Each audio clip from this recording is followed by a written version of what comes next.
지난주 놀라운 사건이 있었죠? 여러분 천만 유튜버 쯔양이라고 아시나 모르겠네요. 하여튼 라면 20봉지를 그냥 한 번에 먹습니다. 대단한 친구죠. 그런데 이 쯔양이 무려 4년 동안 공갈과 협박, 폭행, 성착취, 그래서 40억을 착취를 당했대요. 그 사람이 전 남친이라고 합니다. 그런데 작년에 그거란 사실이 알려질 것 같으니까 스스로 목숨을 끊었대요. 그런데 세상에 비밀이 어디 있겠습니까? 이러한 일들이 이제 새어나가서 다른 유튜버가 알게 되었어요. 그걸 빌미로 해서 이 쯔양에게 5,500만 원을 뜯어냈다고 합니다. 그래서 뉴스를 보니까 검찰에서 즉각 수사를 할 것이고, 앞으로 그렇게 부당한 가짜 뉴스나 뭐 이런 협박을 통해서 얻은 수익은 전부 몰수하겠다. 제가 이것을 보면서 그 남자친구도 그렇고, 또 그것을 빌미로 해서 약점 잡아서 돈을 뜯어낸 사람도 그렇고, 여러분 우리가 뭐 사람이라고 말할 수 있겠습니까? 한 번 실수는 우리가 병가지 상사라고 하잖아요. 우리가 이러한 모습을 보면 이 사람이 아니라 짐승 같아요. 사람이라면 사람으로서의 인격이 있지 않습니까? 뭔가 좀 생각을 하고 사람답게 양심이 있어야 되는데 이 양심이 없어요.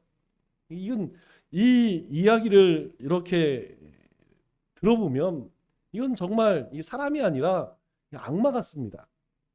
그런데 제가 더 놀라운 것은 이 사건은 이 세 발의 피해예요. 여러분 39주차 임산부가 낙태를 했답니다. 그런데 놀라운 것은 이 39주차 낙태한 이 여자가 그 모든 과정을 다 브이로그로 그렇게 유튜브에 올렸대요. 여러분 36주차면 4구 36입니다. 9달이 9달. 한 달 있으면 출산을 해요.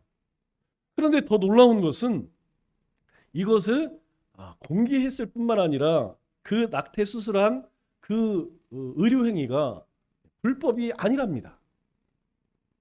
여러분 우리가 상식으로 이해가 안 되죠? 이해가 안 됩니다. 제 상식으로는 도저히 이해가 안 됩니다. 이거는 있을 수가 없는 일이죠. 그런데 이런 일들이 자랑이라고 사람들에게 공개를 해서 나는 이런 일을 벌였다. 사람들에게 지지를 요구를 해요. 우리 디모데후서 3장 2절 말씀을 보면 마지막 때에 이런 일이 있을 것이래. 사람들이 자기를 사랑하며 돈을 사랑하며 자랑하며 교만하며 비방하며. 여러분 어떻습니까?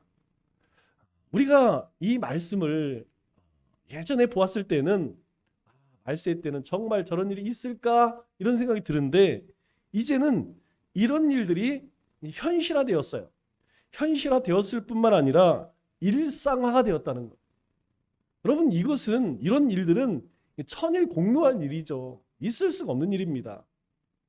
하물며 한두 주, 3주, 4주 돼도 여러분 그건 생명이에요. 생명.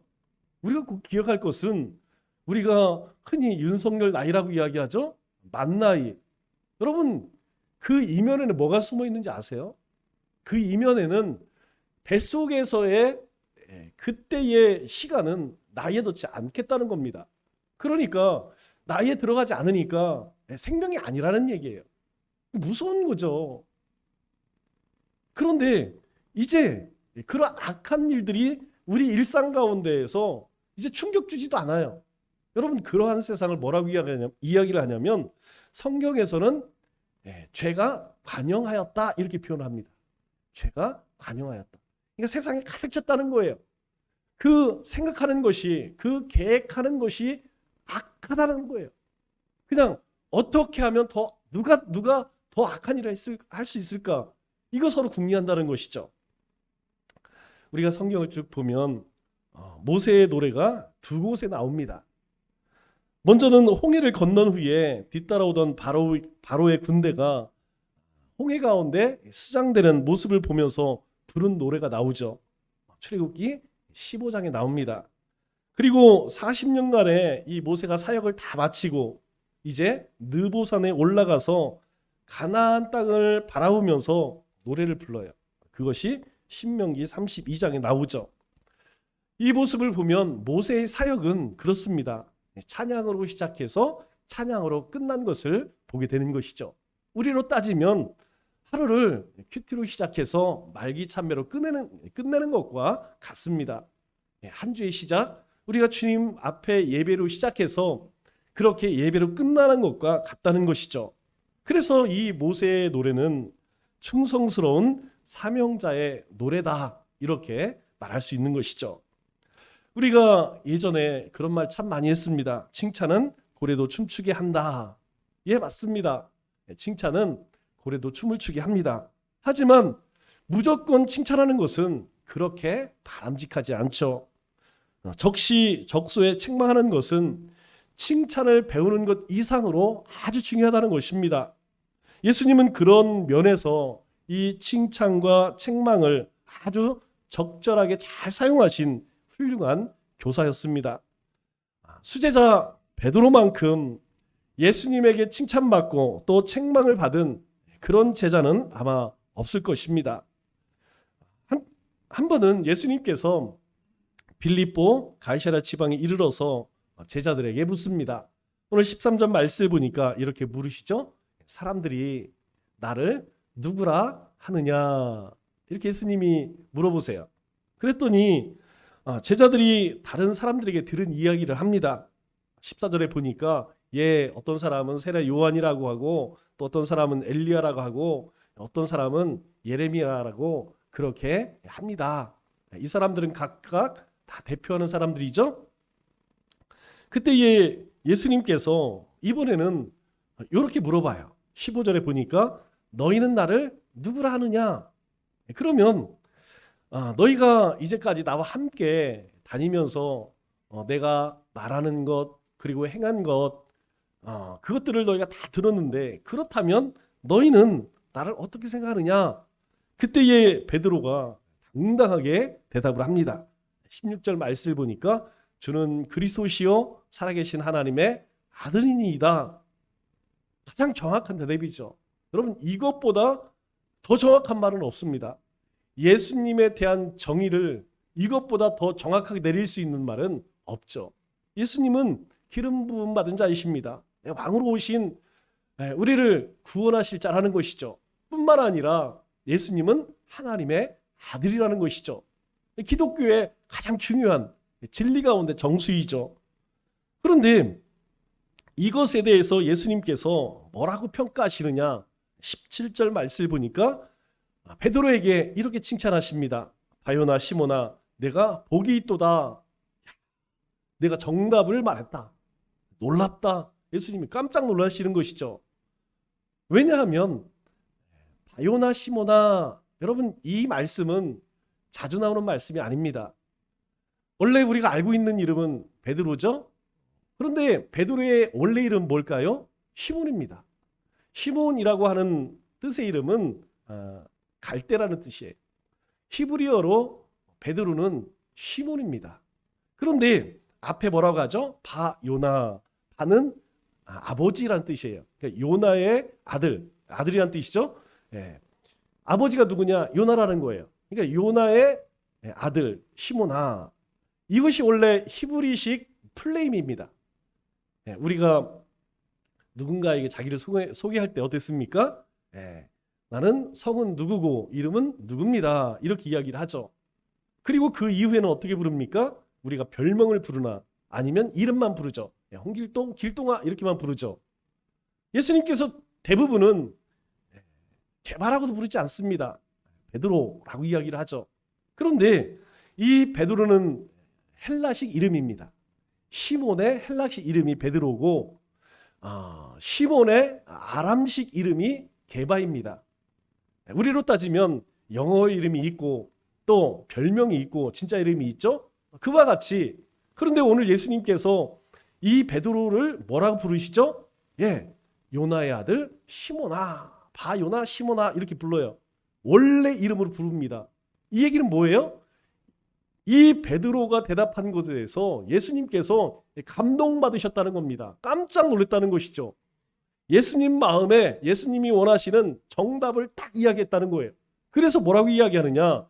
이를 내게 알게 하니는 이건 네가 똑똑해서 아는 거 아니야. 하늘에 계신 내 아버지야. 이것을 알게 한 것은 네가 똑똑해서 그런 것이 아니고 네가 통찰력이 있어서 그런 것이 아니고 하나님께서 그것을 너에게 깨닫게 하셔서 네가 알게 된 거야. 이렇게 예수님께서 칭찬을 하시죠. 베드로는 칭찬을 받았습니다. 하나님과 통하는 사람이라는 칭찬을 받을 때에 여러분 누가 기쁘지 않겠습니까? 여러분 우리가 뭐 잘한다 이런 칭찬도 기쁘지만 너는 정말 하나님 앞에 믿음으로 사는 사람, 여러분 하나님의 이름으로 우리가 칭찬을 받는다면 그것보다 더 기쁜 일은 없겠죠. 베드로는 아주 의기양양해졌습니다. 이 베드로의 신앙 고백을 들은 예수님은 이제 제자들이죠. 이 제자들의 수준이 얘들의 수준이 이제 어느 정도 올라왔구나. 어느 궤도에 올라왔구나. 아마 예수님은 그렇게 생각하셨던 것 같아요. 그래서 예수님께서는 이제 제자들에게 예수님께서 이 땅에서의 자신의 마지막 역할, 마지막 해야 할 한 가지에 대해서 이야기를 합니다. 그것이 무엇입니까? 바로 앞으로 예수님께서 어떻게 죽으실지에 대해서 우리가 보통 순환 예고라고 이야기를 하죠. 예수님께서 어떻게 죽고 그리고 그 이후에 어떤 일이 일어날 것인지 예수님께서 말씀을 하십니다. 그 얘기는 십자가의 죽음과 부활을 염두에 두신 말씀이죠. 그런데 그 말을 들은 베드로가 예수님에게 말을 꺼냅니다. 22절 말씀을 보니까 이렇게 이야기를 하죠. 22절 말씀을 보면 주님 그리하지 마옵소서. 내가 이제 십자가에서 죽게 될 것이다. 그리고 그것이 끝이 아니고 3일 만에 다시 살아날 것이다. 예수님이 이 말씀을 하셨을 때에 베드로가 예수를 붙들고 항변하여 이르되 아니 지난 3년 동안 우리가 예수님을 어떻게 쫓았는데 내가 가정도 자녀도 그리고 직업도 다 버리고 예수님을 쫓았는데 아니 예수님이 죽으신다고요? 그러니 예수님 그러면 안 됩니다. 절대 안 됩니다. 이 일이 결코 죽게 미치지 아니하리이다. 이건 절대로 있어서는 안 되는 일입니다. 베드로가 예수님에게 그렇게 항변을 합니다. 베드로는 우리가 알다시피 의리 있는 사람이에요. 사람은 의리가 좀 있어야 돼요. 또 인정이 많은 사람입니다. 그리고 명색이 예수님의 수제자 아니겠습니까? 그런데 예수님께서 죽게 된다고 하는데 이 베드로가 가만히 있을 수는 없죠. 베드로의 성품으로 봐서 가만히 있을 사람이 아닙니다. 그래서 예수님에게 절대 이런 일이 있으면 안 된다. 어떻게 해서든지 불행한 사탄은 막아야 한다. 그렇게 베드로는 생각을 했던 것이죠. 그런데 베드로가 이번에도 칭찬을 기대하면서 이런 말을 했다고는 생각하지 않습니다. 그러나 적어도 베드로는 자신의 말로 인하여서 자신이 책망을 받게 되리라고는 전혀 생각하지 못했겠죠. 베드로의 말에 예수님께서 아주 화를 내시며 책망을 하십니다. 23절 말씀을 보니까 예수께서 베드로에게 이르시되 사탄아 내뒤로 물러가라. 지금 예수님께서 나 곧 이제 며칠 있으면 십자가에 죽을 것 같다. 그런데 베드로가 안 됩니다. 절대 그렇게 해서는 안 됩니다. 그 말을 했다고 예수님께서 역정을 내시며 하시는 말씀이 사탄아 내뒤로 물러가라. 이건 이스라엘 백성들의 최고의 저주죠. 최고의 욕입니다. 너는 나를 넘어지게 하는 자로다. 내가 하나님의 일을 생각하지 아니하고 도리어 사람의 일을 생각하는구나. 예수님께서는 베드로가 주는 그리스도시요 살아계신 하나님의 아들입니다. 이런 고백을 통하여서 이제 얘들이 조금 눈이 띄었구나. 이제 이 제자들이 하나님의 일이 무엇인지 조금 알게 되었구나. 그래서 순한 예고를 하신 것인데 그게 아니었어요. 전혀 하나님의 일은 생각하지 아니하고 사람의 일만 생각하는구나. 심지어 사탄아 내 뒤로 물러가라. 이렇게 책망을 하셨던 것이죠. 언뜻 보면 여러분 어떻습니까? 너무 지나친 거 아닌가 그런 생각 들지 않습니까? 하지만 예수님의 생각과 마음을 헤아린다면 예수님의 책망을 우리는 이해할 수 있어요. 왜냐하면 예수님이 지적한 대로 베드로는 지금 무슨 생각만 합니까? 하나님의 일은 생각하지 않아요. 무슨 생각만 합니까? 바로 사람의 일, 인간적인 생각만 하고 있었다는 것이죠. 예수 그리스도의 길을 막는다면 인류의 구원은 어찌 되는 것입니까? 인류는 영원히 하나님 앞에 구원받을 길이 없어요. 왜? 이미 지난 수천 년의 시간을 통하여서 이 땅의 인간들이 얼마나 하나님 앞에 악하게 살아갔는지 우리는 창세기로부터 이제 이 예수님 하나님께서 아무 말씀하지 않은 침묵 기간, 그 기간의 여러 일들을 통하여서 우리는 그것을 다 보았어요. 지금 예수님은 하나님께서 자신을 보내신 일들 가운데에서 가장 중요한, 가장 핵심적인 일을 하려고 합니다. 여러분 예수님이 왜 오셨어요? 궁극적으로 십자가를 지시기 위해 오셨다는 것이죠. 그 사망 권세를 이기시고 부활하시기 위해서 예수님은 오셨다는 것입니다. 그런데 수제자라고 하는 이 베드로가 가로막는다면 그것은 누구를 돕는 것입니까? 그것은 하나님을 돕는 것이 아니고 바로 사단을 돕는 일이 되는 것이죠.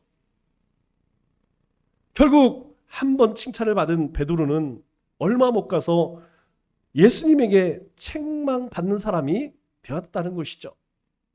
그러면 오늘 우리의 삶을 한번 돌아볼 필요가 있습니다. 여러분, 우리는 하나님의 일을 생각하며 살아갑니까? 아니면 사람의 일을 생각하며 살아갑니까? 만일 주님께서 우리에게 지금 물으신다면 나는 예수님의 칭찬을 받을 자로 살아갑니까? 아니면 책망받는 자로 살아갈까요? 과연 하나님의 일은 어떤 일입니까? 여러분 이거 모르는 사람은 아무도 없을 것입니다. 그러나 한 가지 우리가 주님 앞에 선다면 우리는 하나님의 일보다는 사람의 일을 훨씬 더 많이 생각하고 살아간다는 것은 여러분 우리 스스로가 부인할 수 없다는 것이죠. 한 번은 베드로가 예수님께 나아가서 이렇게 묻습니다. 마태복음 18장 21절 말씀을 보니까 형제가 내게 죄를 범하면 몇 번이나 용서해 주리이까? 7번까지 하오리이까? 뜬금없이 베드로가 왜 묻는지는 모르겠어요.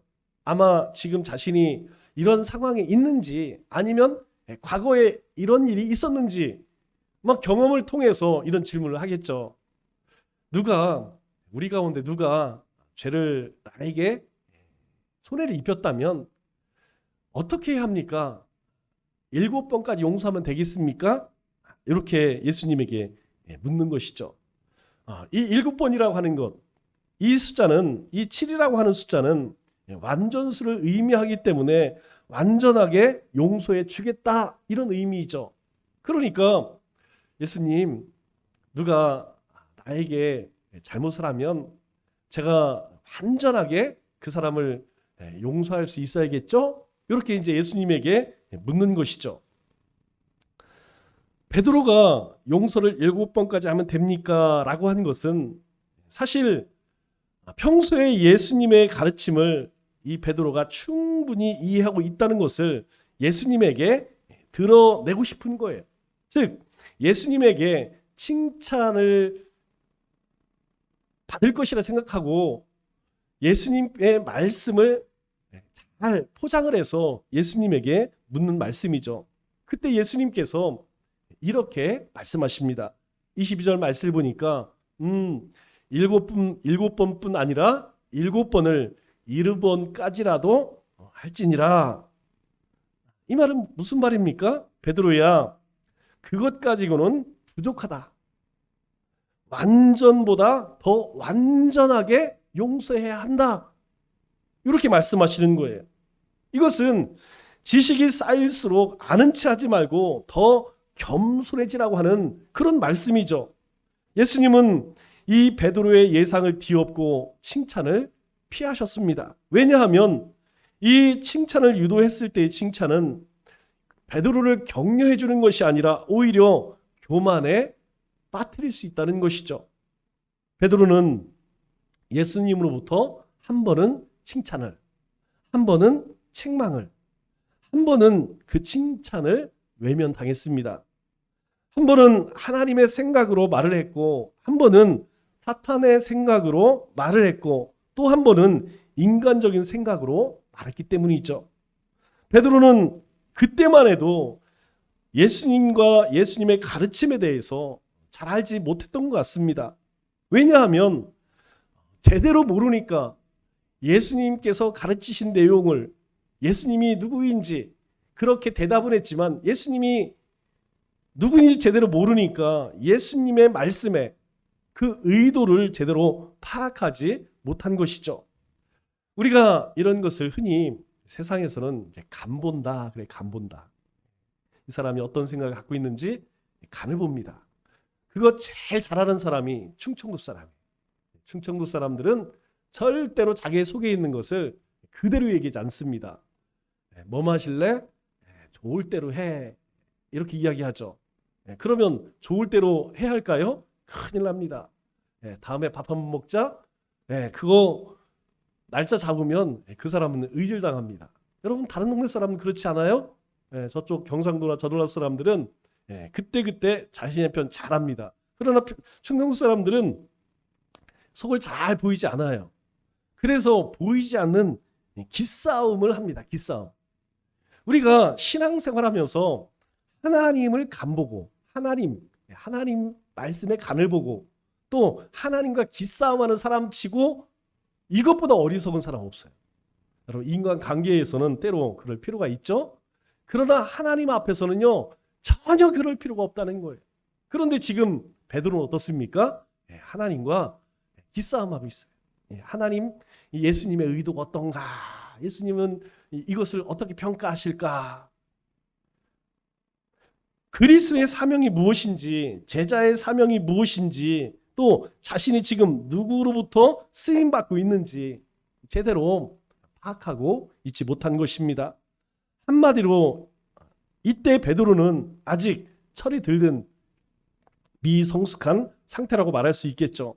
그러면 베드로만 그랬을까요? 아닙니다. 다른 제자들도 크게 다름이 없다는 것이죠. 다만 베드로가 항상 늘 대표로 총대를 메었을 뿐입니다. 그러면 여러분 오늘 우리의 영적 성숙도는 어떨까요? 우리가 보통 이제 20을 넘어서 20살 정도 넘으면 철이 들어야 되죠? 적어도 우리가 20살 초반 넘어 중반 되면 철이 들어야 됩니다.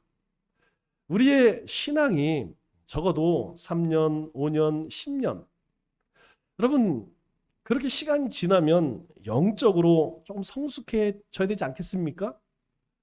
우리가 내 자신의 영적 성숙도를 어떻게 알 수 있느냐? 아주 간단합니다. 나는 영적으로 성숙한가 미숙한가? 첫째로 나는 그리스도인의 사명을 감당하고 있는가? 나는 예수쟁이로서 예수쟁이답게 사는가? 그러면 예수쟁이가 뭐예요? 예수쟁이는 예수님의 말씀을 듣고 예수님을 예배하고 예수님 앞에 기도하고 그리고 열심히 그 말씀을 쫓아 사는 것이죠. 더 쉽게 이야기하면 거룩함과 사명자로 사는 거예요. 또 한 가지는 제자의 사명을 감당하고 있는가? 여러분 제자의 사명이 뭐예요? 주님께서 나를 따르려거든 자기를 부인하고 자기 십자가를 져야 된다는 거예요. 자기 십자가.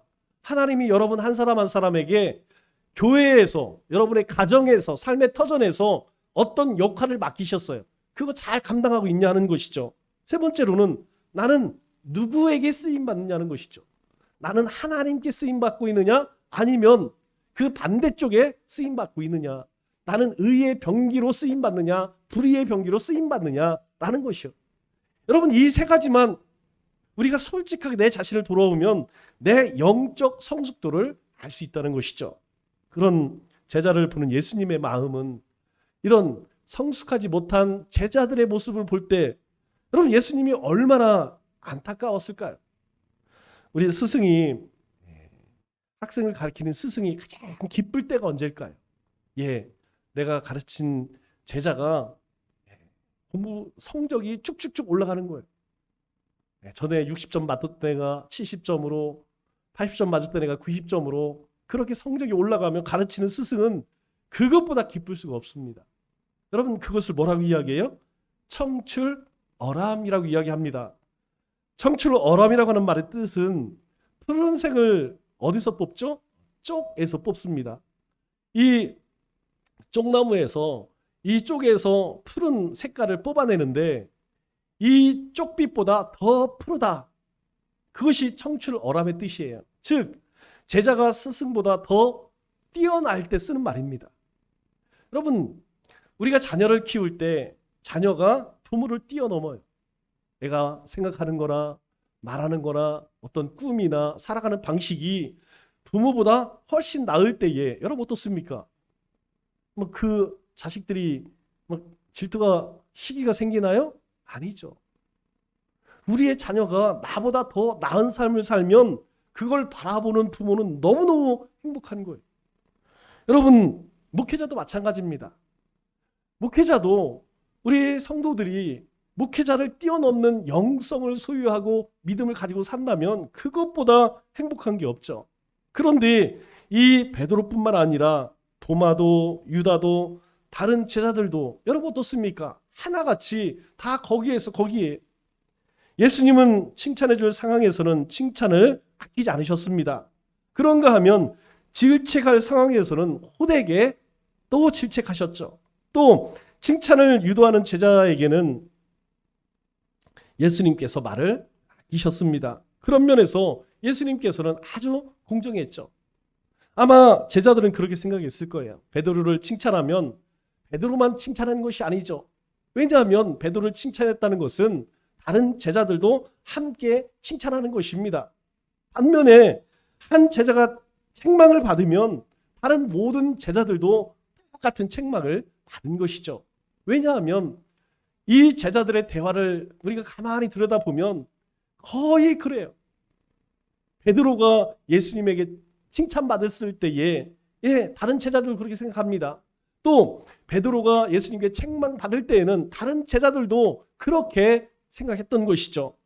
예수님은 베드로를 칭찬하고 또 책망하고 칭찬을 피하신 것은 다른 제자들에게도 동일하게 주시라는 말씀이라는 것입니다. 그런 의미에서 예수님의 말씀 믿고 따르는 우리 그리스도인들은 우리 그리스도인에게도 동일하게 적용되는 것입니다. 그토록 철없던 제자들이었지만 예수님이 죽고 부활하신 후에 그리고 하늘로 승천하신 후에 제자들은 어떻습니까? 놀랍게 변신합니다. 서로 만나기만 하면 옥신각신 다투던 제자들이 얼핏하면 문제를 일으켜서 예수님의 심기를 불편하게 했던 제자들, 또 때와 장소를 분별하지 못하고 날뛰었던 그들이 정작 예수님께서 이 땅을 떠나시자 각자 그들의 목을 훌륭하게 감당해내는 모습을 우리는 볼 수가 있습니다. 예수님을 팔았다는 죄책감으로 스스로 목숨을 끊은 가룟 유다, 그리고 반모섬에 유배되어서 묵시를 받은 요한을 제외하고는 다른 모든 제자들이 바로 순교자의 대열에 올라섰습니다. 그들은 짧은 인생을 살았지만 순교하는 순간까지 예수님의 제자로서의 능력을 유감없이 발휘했죠. 예수님이 곁에 있을 때와는 달리 크게 변화된 까닭은 물론 그들 가운데 성령이 임했기 때문입니다. 하지만 그들은 3년간 예수님으로부터 교육받고 훈련을 받았기 때문에 그들은 기꺼이 순교자의 반열에 오를 수 있었던 것이죠. 예수님의 가르침이 그들의 삶을 변화시키는데 자양분이 되었던 것입니다. 어쩌면 예수님은 자신이 세상을 떠난 후를 바라보면서 제자들을 가르쳤는지도 모르겠어요. 그리고 그 교육의 중심에는 바로 칭찬과 질책, 이것을 적절하게 하신 예수님의 지혜가 돋보이죠. 저는 처음 성경을 읽을 때에 가장 황당했던 사람이 베드로였습니다. 여러분, 우리가 베드로를 보면 항상 열정이 있고 열심히 있었죠.